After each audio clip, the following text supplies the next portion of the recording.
Hello, Steve here from Furnace USA, and if you live here in the San Antonio area and you're looking for a new water heater, that's what this video is all about. We're going to go over all the different types of water heaters that are common around here in San Antonio, like a tank or a tankless or an electric water heater or a heat pump water heater, and go over the different specifics about San Antonio, like the utility costs, the rough price levels, the noise, the lifespan, etc. So if you just want to schedule a quote with us, just click a link on this page to self-schedule your own quote, or just give us a call. And to learn more about San Antonio water heaters, just keep watching this video. When people are looking at new water heaters, there's a number of different factors that they're looking at when they're trying to make their decisions. So the first thing that people usually look at, because normally they have a hot water tank already sitting in their house that is doing the job currently. A lot of times people are not removing a less common one, like a heat pump water heater or a tankless water heater. They're usually getting rid of their regular hot water tank and they're putting in one of these. So the evaluation a lot of times comes down to, do they want to keep their conventional water heater, or do they want to switch or upgrade to something else? And there's benefits and drawbacks and disadvantages to going to the different types of water heaters. So the initial one is just a regular hot water tank.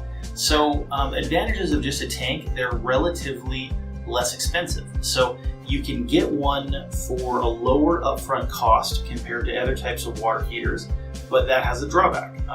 The drawback is the utility costs are higher. You're going to have to pay more on a monthly basis to have that hot water going to your house compared to other types of water heaters. So that's kind of a trade-off. But another factor to consider with a tank is how long you're going to be in the house. So if you're going to be in the house for a number of years, like let's say 10 or more years, a hot water tank is probably not the best way to go, because even though it costs you less up front, you're going to have to pay much more in the long term in comparison to a tankless, let's say.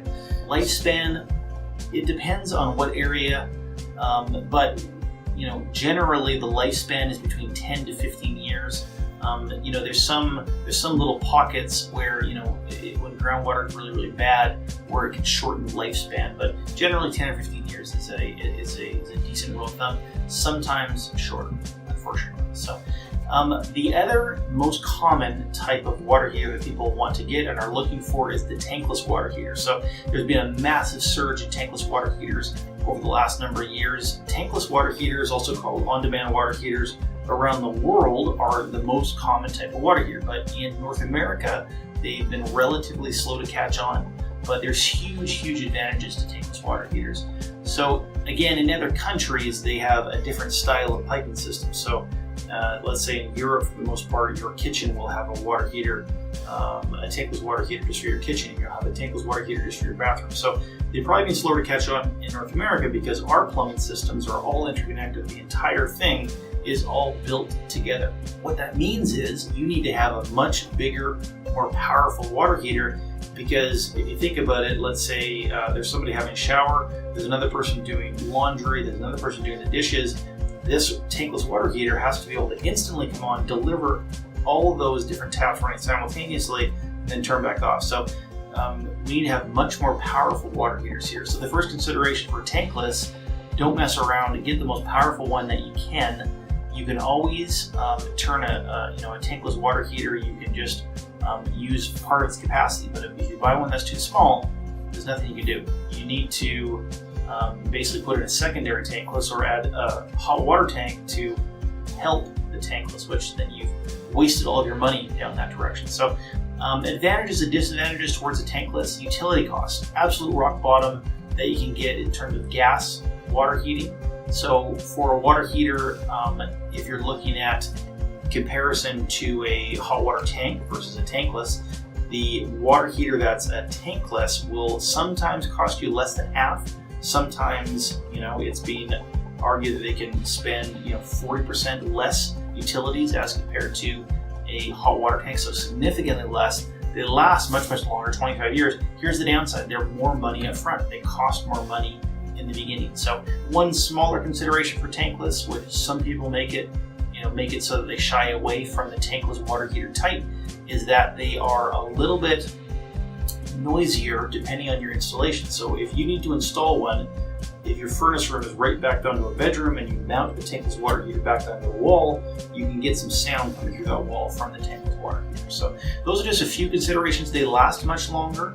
If you're only going to be in the house for a short period of time and you don't think the people who are going to be buying your home will give you more money or more value towards a tankless water heater, I think they're a little bit overkill in that circumstance. But if you're going to be in the house for a period of time, they're a great investment. So another type of water heater is just the electric water heater. So the electric water heaters, they work great. They deliver the water to your tap fast. They're super cheap with a huge downside. So they have massive utility costs.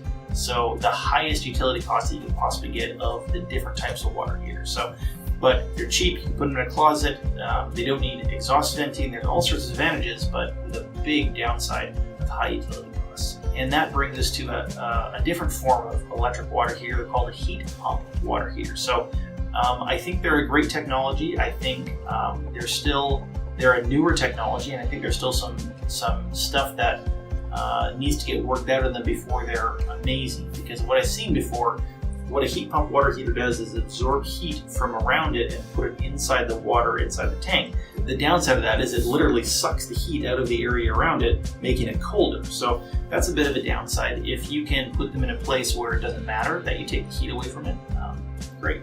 A downside to them, they're expensive, right? They cost as much or more than a tankless sometimes, but they only have the lifespan of a regular tank. So I'm not a huge proponent of them. In my opinion, personally, I'm not a huge proponent of a heat pump water heater at this point in time. Maybe the technology is going to greatly improve over time, but I don't think it's there quite yet. So thank you for watching this video with Furnace USA about water heaters in San Antonio. Hopefully you're able to get something out of this. Just click a link on this page to schedule your own quote for your water heater quote here in the San Antonio area, or just give us a call. So, and we hope to talk to you soon. Thank you.